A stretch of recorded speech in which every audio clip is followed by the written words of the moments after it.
Que serait le web sans les liens hypertextes? Certainement pas un média aussi riche et global. Les liens, on oublie souvent le mot hypertexte, les liens donc permettent d'accéder à des pages annexes qui peuvent se trouver sur le même site web ou sur un serveur situé à plusieurs milliers de kilomètres.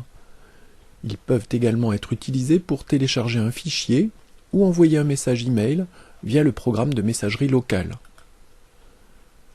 Pour définir un lien, il suffit d'entourer le texte concerné par les balises A et /A.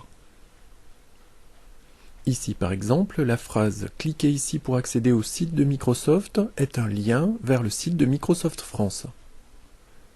Comme vous le voyez, tout le texte compris entre les balises A et /A est souligné.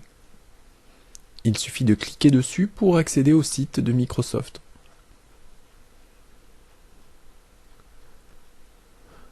Le lien aurait tout aussi bien pu être affecté au seul mot « ici » en utilisant ce code.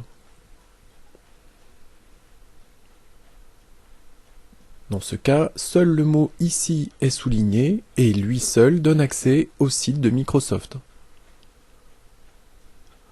Lorsqu'un lien fait référence à une page du même site, il n'est pas nécessaire de préciser le nom du domaine.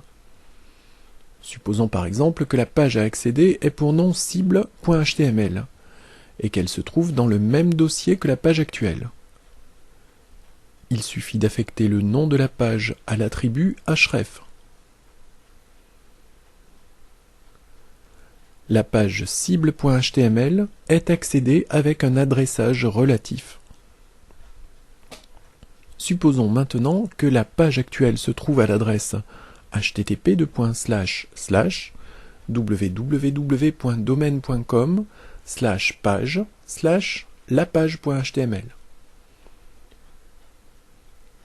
et que la page à accéder se trouve à l'adresse http://www.domaine.com/annexe/cible.html. Pour passer du dossier page au dossier annexe, il faut remonter d'un niveau en utilisant un .. puis redescendre au dossier annexe. La syntaxe à utiliser est la suivante. href égale, entre guillemets, .. annexe/cible.html. Fermez les guillemets, le lien, puis la balise fermante /A. Vous auriez également pu indiquer l'adresse absolue de la page avec cette syntaxe.